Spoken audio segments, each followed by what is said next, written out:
the donor care and communication plan does not supersede the goal of maintaining relationship with your financial partners, right? What it does, there are two things that it does. It creates a rhythm. So it's an annual rhythm that you'll see.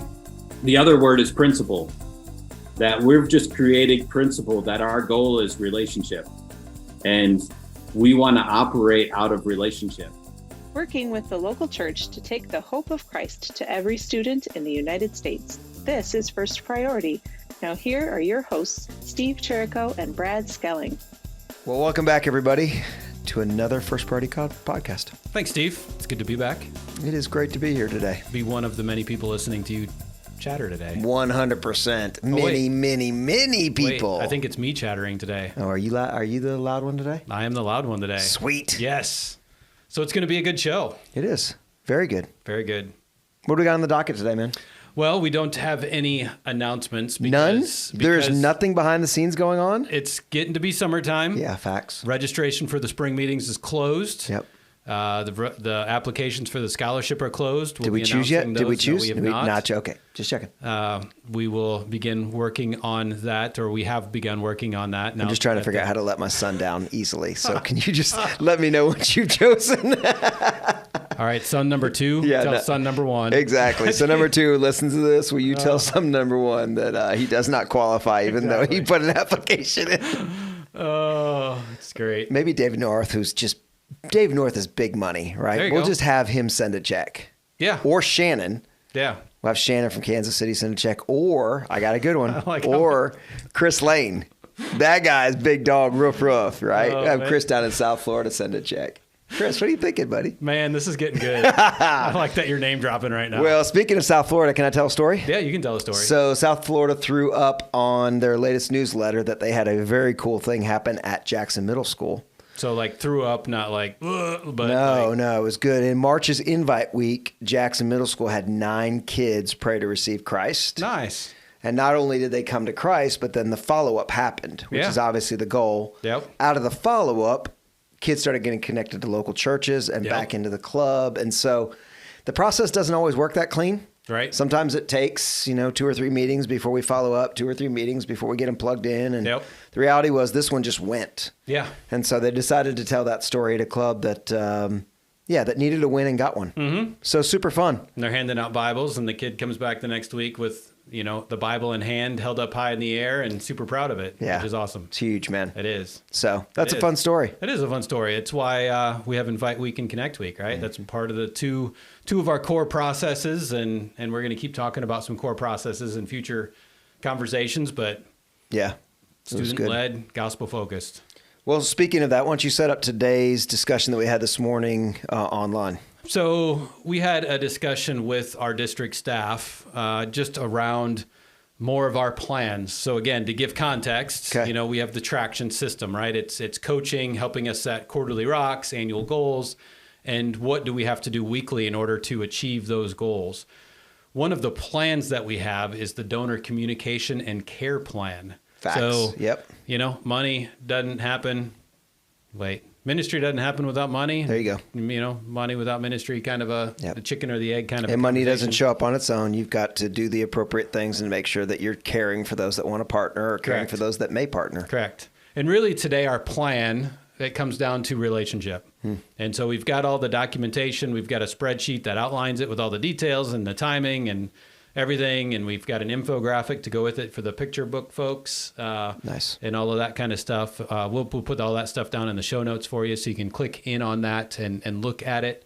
But yeah, we just had a conversation with our staff going over a plan, and we'll share that with you today. And let me say this as we'll come back after the conversation, but I will say if you are a note taker or you're somebody that follows along, this may not be the podcast to listen to in the car. This is actually the one to have where you're sitting at your desk for 20 minutes. Yeah. Because there are a few documents you're going to want to open up in order to follow and to really be engaged in the conversation. Again, you can do what I do, which is windshield time, right? But the reality is this isn't the best podcast for that.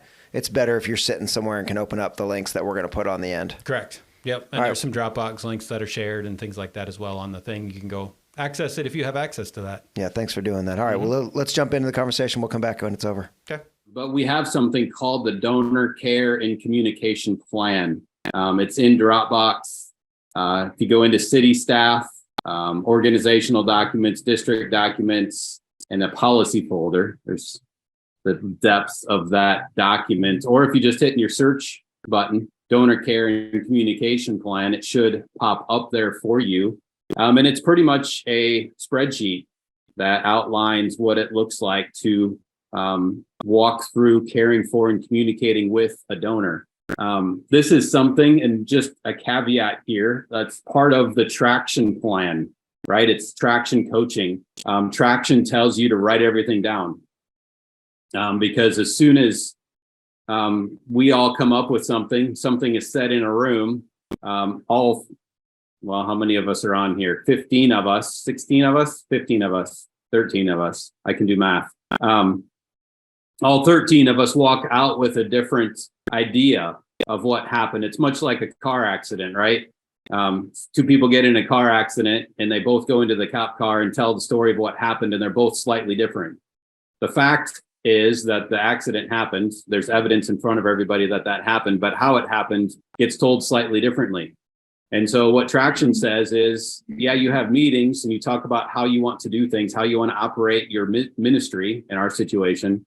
But if you don't write it down, everybody's going to follow their own path and tell their own story. And so we want to unify that. And we did that through that Donor Care and Communication Plan. In that, because I know everybody loves spreadsheets, I had Janice create a picture, in the spreadsheet comment was sarcastic. I had Janice create us a graphic, and I cannot see how large or small that is. How big is that graphic? It's big? Good. Not big. Looks It's good? Yeah. Okay. So I wanted to paint a picture because I know that a picture is worth 1,000 words, and the spreadsheet view of it we can walk through here in a moment. But from a First Priority of America perspective, this is what donor care and communication looks like. It starts with a key influencer. When we start a district, when we start a project, it starts with finding somebody who can get behind it to support that project. And I'm going to just walk through this very quickly and then get into some details on the spreadsheet. I'll switch back over to that. What we do is we hold a fundraising lunch and we raise funds. In the current context of this meeting, April 6, 2023, there was a fundraising lunch in Springfield, Missouri. They had a key influencer who went out and got some more influencers, and they sat down and did a presentation on First Priority. That luncheon happened. And again, there's more details in the plan, so we'll get to that in a moment. But people are making donations, and there are receipts being mailed every time that a donation happens. There are phone calls being made to those donors. There are monthly emails that go out to those donors. There are thank you notes, handwritten thank you notes that get written. There have been and there will be in-person visits.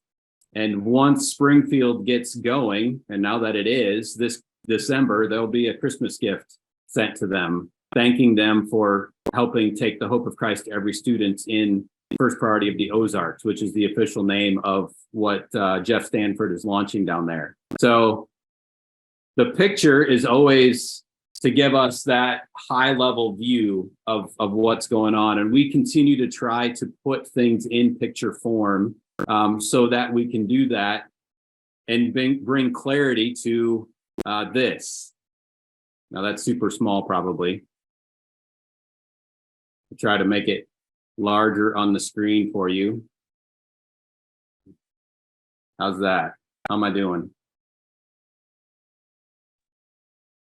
Can you read it? That's better. That's good. So this donor care and communication plan that's in Dropbox is the details to what we just looked at in picture form. It gives you the nitty gritty. If you need the plan and the process, this is what it looks like to recruit key influencers and to get referrals. Again, that's the key influencer. And we've got them in every chapter. I don't think it's the names, we've got Kevin in Fort Worth, and Dustin got us started in Kansas City, and Mike and Scott got us started in Tennessee One. We know who those key influencers are and the referrals that they made in order to get us to the fundraising luncheon. And you'll notice the time frames here as well, that we walk through to say, hey, how long does it take to do this? And this is a moment where I'll say, and I'll get into that a little bit later, but the plan is the plan. It's the foundation for what we do. The situation may lend itself to other things. So, for instance, Justin is, and I'll use you as an example if I can, but Justin's in Cincinnati. We have not gotten to the point in Cincinnati, even though we're 12 months in, right? Justin, you moved, well, we're not quite 12 months in. We're 1 month away. We're 11 months in from you moving to Cincinnati, and we haven't had that yet. We're making progress. We're getting there, right? But that fundraising luncheon is still there. So the situational leadership, and I'll show you a graphic on that here in a moment. We just need to the important thing is to keep moving forward, right? And keep working with that. So I'll talk about that here in a moment, but you'll see here, as you have a luncheon, we want to create a baseline for what is happening, that there's a thank you email that goes out to all attendees within 72 hours. Jeff Sanford had his meeting on Thursday night. Monday morning, it was Easter weekend, so we didn't hold literally again to the 72 hours. Monday morning was the appropriate moment for that email to go out after Easter and thank his attendees for showing up to that. Most of this you all are doing already as districts. You are sending a short paragraph to Janice every month for receipts, and she is sending receipts to the donors that are in your district. She's doing that through Virtuous. You can log into Virtuous and see those receipts that go out, the notes that are in there with your donors, and all of that is documented. If you ever have questions with that, you can log into your Virtuous account. And then if you have questions beyond that, you can ask and talk to Janice. And so that's there. Phone calls to donors after the fundraising launch, 30, 60, 90 days for that. I will use Kansas City season. I see your face there. Dustin did all of that. See the personal connection. A lot of those connections last year on April 5th. I don't know. We didn't celebrate that. We are 1 year and 7 days past the fundraising luncheon that launched Kansas City last year. And we forgot to celebrate that last week while we were together in person. But Dustin did these personal phone calls and made those connections 30, 60, and 90 days after, because he is the personal connection that made that happen. And so phone calls to all the attendees who didn't give, just as important. They showed up for a reason, and we want to hear from them why they're not giving or what they're passionate about, and how we can help encourage that. Monthly email begins. You all, again, already are sending in a monthly story to Christina, who loads that story into, thank you, Christina, for loading that story into Virtuous and sending that out to everybody in your district. And then you'll start to see here some handwritten thank you notes that happen monthly, in-person visits, the Christmas gift that happens in December, and all the people that go into that. And there is a transition here. I'll note as well that Warren's name is a lot in the first year because he's a lot of the personal connection that's being made. Year 2 is the same thing. It starts with a follow-up luncheon. Again, you all, Fort Worth specifically, and Kansas City as well, have already had another luncheon that has been had to do that. But you'll notice that district director is here. Janice's name is still here. And there are still, when you have new people coming into the thing, a personal connection. So if I invite somebody to the Tennessee One luncheon, it is still my job to follow up with that person, because I'm the reason that they said, well, not maybe the reason they said yes, but the personal connection that got them there. So this care and communication plan is set up to give us that foundation for bringing donors in and maintaining those relationships. Again, it's through all of these things that we've got on this plan, this infographic, and we just want to continue to keep that in front. And these things, while they seem basic, and to me, even talking through this, it seems silly because, again, I feel like we're all doing this very well.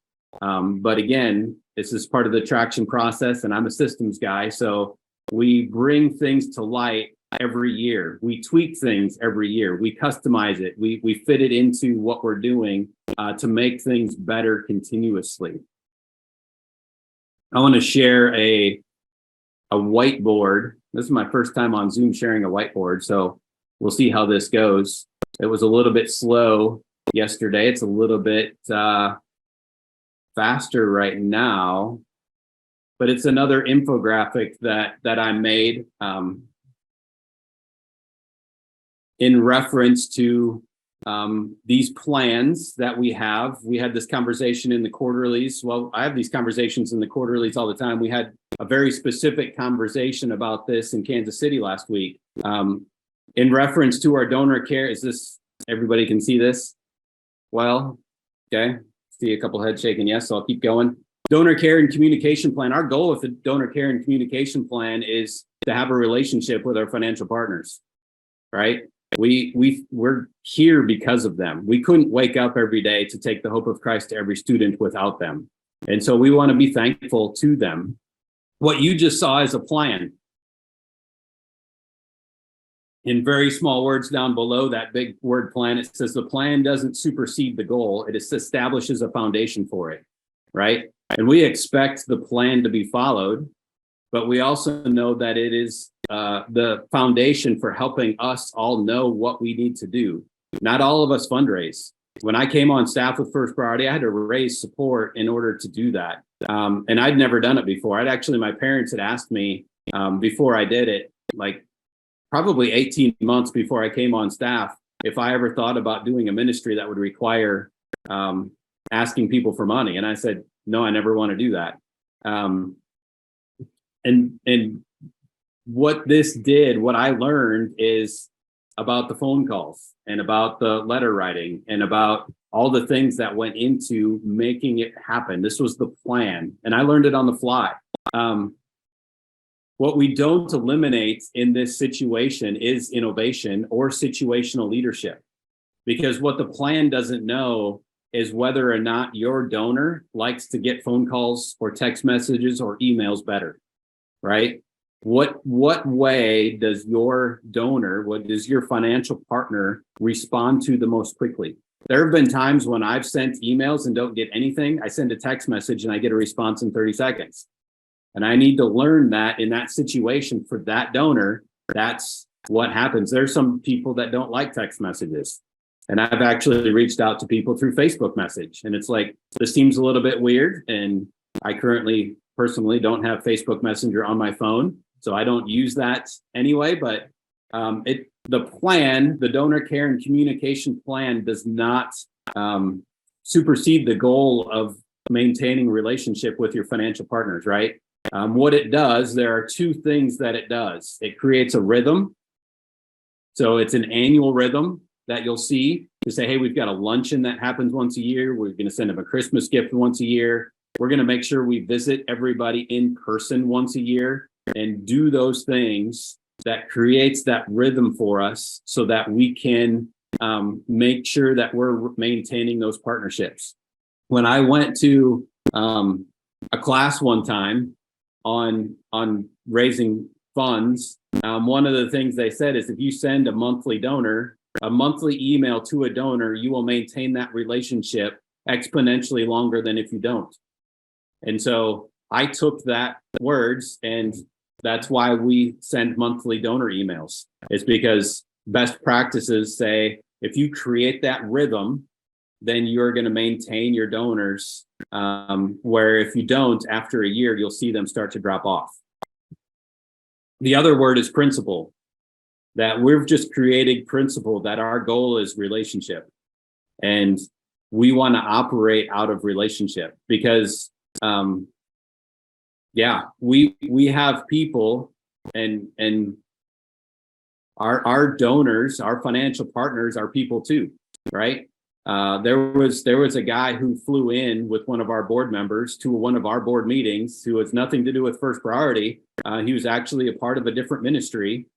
But when we weren't allowed in our board meeting, I was sitting outside, sitting there chatting with him. I'm like, so tell me, what are you doing? What's going on? Why are you here? He said, I'm here to minister to your board member, because he's a person too. He's not just a donor. He's a person who needs spiritual mentoring, and he's asking a lot of questions right now. And I heard that, and I got on his plane and I flew over here with him and took the time to invest into him. And that's the principle we want, is to say, hey, there's a rhythm to this, there's a cadence to this, but there's a relationship here that can blossom when we invest and we create this plan to make sure that this happens. So I just running through this really briefly. Obviously that was a very short, maybe not as short as y'all wanted, opportunity. Let me see if I can stop the whiteboard and just look at y'all's faces, and look at that. Dell and I were talking this morning just about, attitudes. I didn't write attitude down on that whiteboard. We have a plan which has creates a rhythm and some principles we operate on. But Dell was talking, and you may speak to this, Dell, a little bit, but just about the thankfulness that we have from our donors.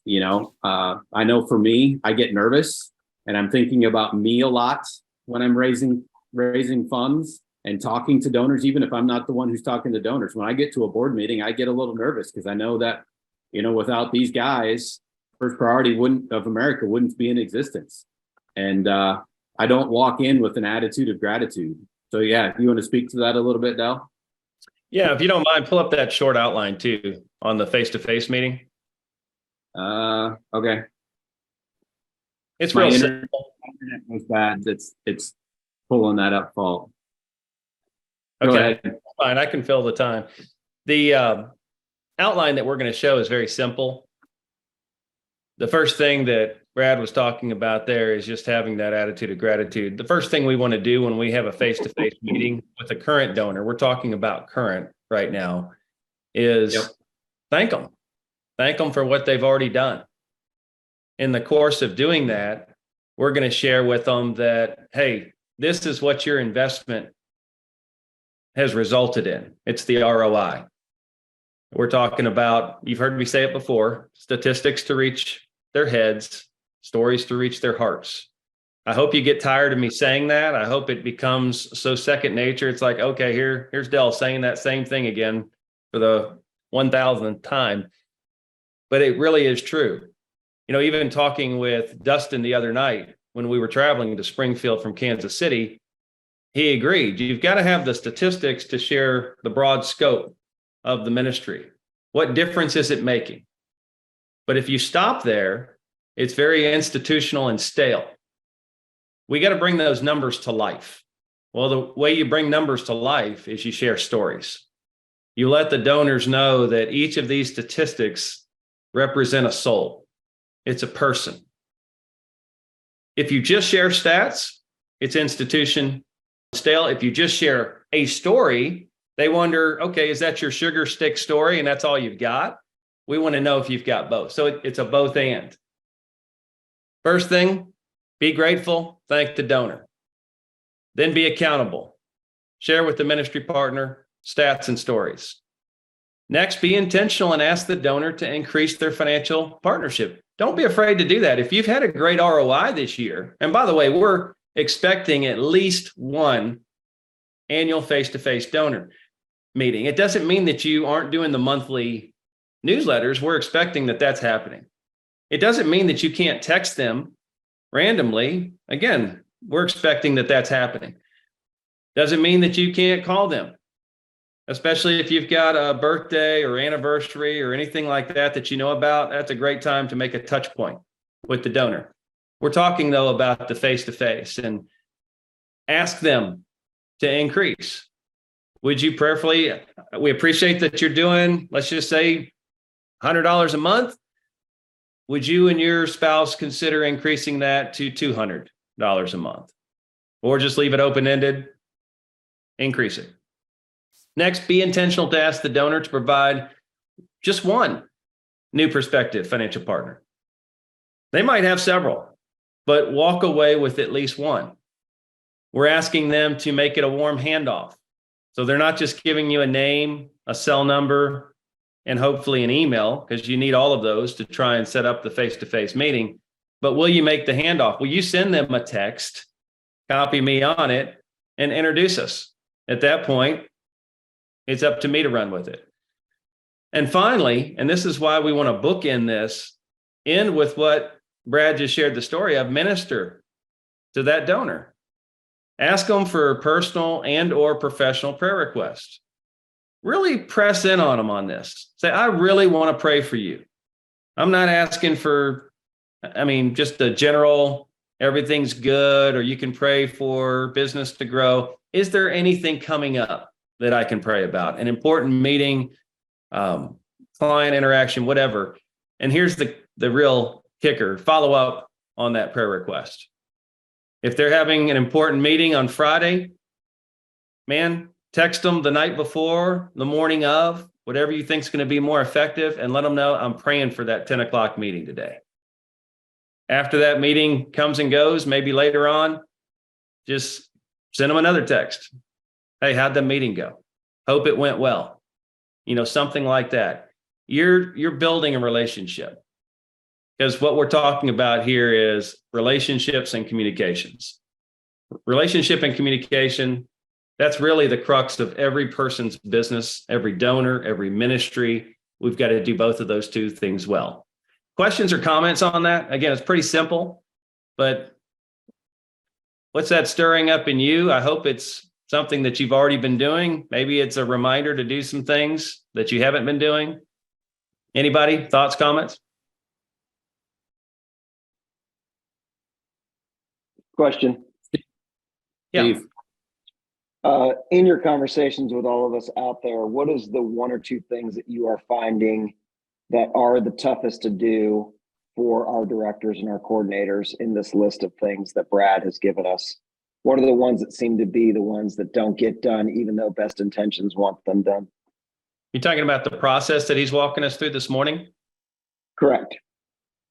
Yeah, I think this is just me, the rookie, the face-to-face interaction after they've invested. I'm not sure. The handoff from Warren to the local districts, that's what we're trying to do right now. I haven't even told Will this. I was planning to call him on my way to Tennessee 1 later this afternoon. I had a great conversation with Kevin Cobb for an hour yesterday. He walked me through all 7 of the major players that invested in Dallas-Fort Worth. He gave me their background and bios. I sent him the notes from the call to see if I captured everything correctly and succinctly. He's going to give me the cell number and email on each of them. You may already have some of them, maybe not. And then you and I are going to start tackling those together. We're going to go out on the next couple of months, meeting with each of those folks. And when you see the outline, he really knew these folks. It was impressive. He's in a truck driving. I'm sitting there typing and listening. He's just rattling it off, one thing after another. It was priceless. When you see it, you're going to say, oh my gosh, this is golden. And it really is. So I think that's, in my opinion, the most important thing that needs to happen is that handoff from Warren to the local districts, and to have the connection with the local district as well as national. And so Dell focuses in on the relationship. I'll step in with the system and say the virtuous system is there to help do all of that. So when Dell goes in and documents those interactions and says, hey, I texted Kevin's right-hand man today. Will can log in and see that and know that that task is being completed because Dell and Will are on a team. Yes, you can text each other and say, hey, when's the last time you talked to Kevin? But unless that meeting is in there, Will isn't going to know that, and sometimes we overwhelm each other. I think, Steve, you mentioned that to me probably 9 months ago in Tennessee One, where, Warren was talking to somebody and Mark was talking to somebody and you were talking to somebody and Mike Roberts was talking to somebody, but we all weren't aware of what the other one was doing, which is the purpose of the system. And the systems are only ever as good as we are in using them. And I'm right along with y'all, and I can talk about them, but to stop and take a moment and to say, hey, I'm going to get into the Virtuous app on my phone. I'm going to hit the record button on that and say, hey, I just had a good conversation with Kevin Cobb. It doesn't have to be difficult. Again, it's creating that rhythm to say, hey, I just got off the phone with the donor. I'm going to get in the Virtuous app. I'm going to create that note so that we remember when the last time it was when we talked to Kevin. So that's an excellent point. I mean, again, I'm the rookie. I didn't even think about doing that. I will get on and do that today. I'll document that I had the 1 hour conversation with Kevin, what we did on that, take the information that I've got, put that in each of those donor records. Because again, these are golden nuggets, what he gave me on each of these folks. From spouses, maybe the spouse isn't even listed on the donor record. Well, now I've got that. I can add that in. If I know what their current business is, what they maybe sold it for, that's valuable information. The relationship that they have with Kevin, are they business partners? Are they acquaintances? Is this person really connected politically? Because one of them is. Somebody else. I mean, it's just all kinds of things that you're exactly right. We need to make sure that we're communicating that or putting that into Virtuous, because otherwise all of that gold is lost in the dirt. It never gets mined. If I keep it on my computer, but I don't put it on Virtuous, when I leave FPOA, it leaves with me. It's just out there. We've got to have that central location. I appreciate you bringing us back to that. Do we like doing that? No, most of you, all of you probably are very relational. That's why you're good at what you do. But there is an administrative side of this thing that we all have to do for the sake of the whole, for the team, and for those that will come after us even. Brad, can you speak to one thing on Zoom, or excuse me, not Zoom, on Virtuous while we're talking about it? You mentioned, we talked before about just the potential lack of security and some messages being visible where they weren't supposed to be visible and all that. Can you just give us a quick how to avoid that, maybe what kinds of things we would or would not want to put in sensitive stuff in the Virtuous? Well, Christina can speak to that more better than I can. But the summary is every notes or thing of that nature has a private button. So if you're entering a note, you don't want other people to see it. Just click private, and it will be limited to you and to a few of us here in the office. Christina and I are both super admins on the Virtuous system, so we will be able to see what you write in there. I don't go in and dig around on all that stuff. I know Christina's in there more than I am, but it will be private from your team, if I can say it that way, when you click the private button. Yeah, it seems there's quite a bit of, especially when we get started building relationships with big money donors, like who do I hand over, who do I hold the close to pocket? And, speaking just from my seat, I haven't been privy to some of that. And maybe that's because I'm not asking. But, I know we've had a couple conversations over the past year that have been like, well, do you know who so-and-so? No clue, never met them. Haven't been given their information or whatnot. And so I realize that some of our donors, including Kevin, are private in how they give. And so we don't see that. But I think that, at some point, if it's not, give me the information and I go, then those that are holding that information, we partner together, we go together. And so we just, because we've got to get to them and they need to know who we are as directors, and that, that's the first step in how we care for those partners, is knowing who they are, knowing how to connect with them. Well, and Dell is working on the first steps of that, because it has been Kevin and Warren to this point. This has been on our list, but not executed in Fort Worth. And Dell's conversation with Kevin yesterday is the first step to pulling that information out and starting to build those relationships with those key individuals. Great. Yeah, and to elaborate on that, even a week before I touched base with Kevin, we're having a conversation. And even on that call, by the way, I want you to understand, when I'm talking to, let's just use Kevin as an example. Hey, how's your day going? Man, I had a rough morning. Okay. Well, tell me about it. What happened? He told me a little bit about it. We prayed together before we got into anything else. FPOA, minister to the person, have a relationship with the person. Well, back up a week ago. So I'm having a conversation. Of course, he's in the truck again, traveling.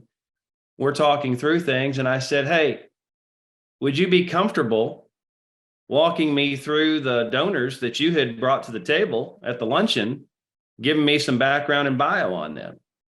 Well, here was his response, because that was the golden question. Let me have some insight into where he is and where we are relationally. He said, absolutely. Okay. Well, it's taken time, a short 2.5 months, 3 months even, to build that relationship and rapport that he trusts me to give me that kind of information. So that was the procession of how things got to where they were. And I said, well, could you send me that? He says, I'm not real good with that. How about we schedule a call next week? Let's block off an hour and I'll download to you. I said, that's fantastic. So now I get to serve the donor, make it easy for him. It was impressive because he's got no notes. He's just going off the cuff. And man, he has given me detail after detail after detail. And then immediately, like I said, I'm going to call you. My plan was, be an efficient use of time. I'm going to be on the road for 3+ hours going to East Tennessee, have that conversation with you and let you know, hey, this is what's transpired. So next trip, let's plan the trip. Let's start working towards knocking out meetings with all 7 of these folks. You and me going together. You representing the district. I'm representing national. Everybody wins in this deal. Kevin's excited about making the handoff. Feels good about what's going on there in Dallas, Fort Worth, because of the great job that you and Matt are doing. That's the way this thing ought to work.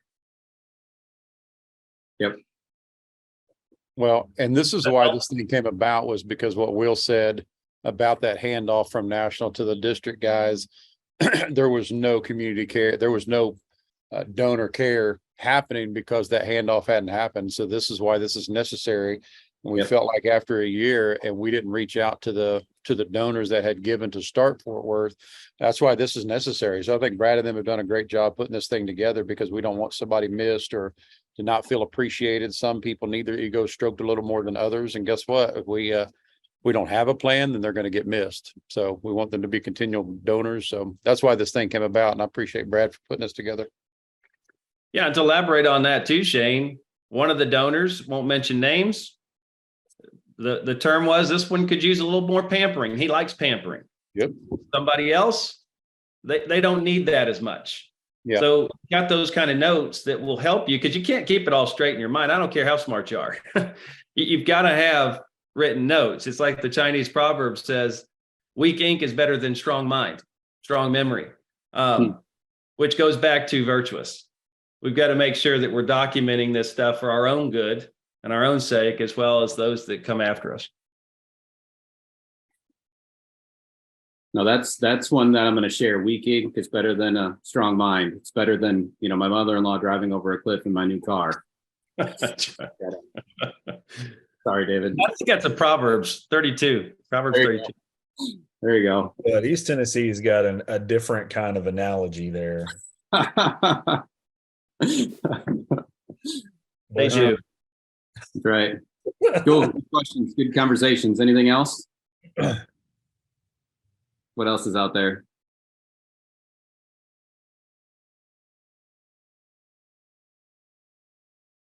I would encourage you to all to go take a look at it, look at the detail, go log into Virtuous, take a look at the donor list that you have access to, see if anybody's fallen through the cracks, and if there's relationships that we need to stay focused on and work on your plan. The summertime is slower for ministry. I know there's some events happening. Acknowledge that, but it'd be a great time to schedule some in-person meetings and just to make that plan and tell them what the goals and dreams are for next year. So take the opportunity, work through it, and utilize it to create that rhythm. Yeah. Hey, I got something real quick. Go ahead, Shane. So I am no Virtuous expert, so please don't write this down. But here's what I find that's important about the Virtuous thing too is not just inputting the data, but also using it to go through and see who you might have missed, and it might click a reminder and say, man, I got to hit back to that guy, or there's some guys in there that we realize, man, yeah, I do need to visit that guy. I meant to and didn't, because again, we don't write it down or make a plan, we're going to miss it. So, and I encourage our Fort Worth guys to spend 30 minutes a day on Virtuous, 15 inputting people and 15 going back through and looking at the names that are on your list to see who you need to connect with that week. Yep. Well, and one of the things I dislike the most about Virtuous is when I get the email reminder of the tasks that I need to do, because it's usually hey, I need to get a P&L statement, the financial statements to the districts. Like, okay, I need to go harass the accountant and get those reports done to get that out of there. But I mean, it keeps things moving forward, is what it does. Well, Steve, I know listening to me is what you love to do. So I had already done that way too much for today. And you always learn something Yes. when my mouth opens. So, yes, I did today. Actually, I did. What did you learn? Well, I think the thing I most enjoyed was when I most enjoyed that I asked a question. Ha, ha, ha. But what I most enjoyed was the two perspectives that came out of the answer to the question that was asked. Yeah. Right. Hey, what are the things that we're seeing on a ground level that are a struggle to get done? Yep. Right. And to watch Dell, who is Relationship 101, and to watch you, who is System 101, really interact with that question and the reality of that we need both. Yes. It's a both and answer. Yep. We thrive. I thrive on relationships. Yep. I thrive on remembering people's birthdays, calling people when I see stuff on socials. It's like, oh man, I want to call them separately, and versus hearting it, I want to call them. Yep. Right. That's where I thrive. Yep. And you thrive on providing places where we're not going to lose that information. Right. It's not that you don't thrive on the relationship. It's just you figured out, hey, if Mack truck happens, or if I get called to something else, do we still have this? So I really enjoyed that side of it. Cool. The rest of it made sense to me because those are documents I had seen. Yeah. But so listening to you go through them was great, right? But the idea that, hey, there really is two sides to that coin and you have to live in both. Yep. What about you? Well, to me, it's watching Dell. So Dell is still, fairly new coworker. He's been on since January 1st. Which, let's pause there a minute. New Dell's boy. Almost not a rookie anymore. He's the new guy. Remember? Let's be careful. There's not too many podcasts ago. Let's be careful. He's not going to be a new guy very much longer. All right, keep going. Yep, keep going. But his attention to detail, he's not a systems guy. Yeah. But he very much documents meetings, writes everything down, and sends it back to, in this case, on the show, Kevin. And it just to make sure that we're on the same page. Yeah. Everybody walks out of there with different perspectives and thoughts, and he does that with just about everything. Yeah. Did I hear what you were saying? Not what I thought you were saying. Yeah. Right? Exactly. It's really smart. And he is good at both. He doesn't claim to be good at both. He asks us a lot of systems and computer questions, but he's really good at making sure things are paid attention to, the details, not just relationship. You get a lot of relational guys out there who are very, fly by the seat of their pants. That's Correct. not There you Dell go. at all. There you go. Right? He is very intentional. Let's walk this through because the plan works. So if you could walk away with one thing, what's your one thing from today? Just take the time. Take the time. That's what it all is. We all get busy. We all get in a hurry. I'm learning that as I get older in life, turned 48 this month, and just continue to understand that, I need to wake up and spend some quality time with the Lord and work out and then get on with my day, right? And we need to do the hard things. We need to document stuff. We're part of a team. If we really want to be on the team, we got to be part of the team. And using the systems, building the relationships is all part of that.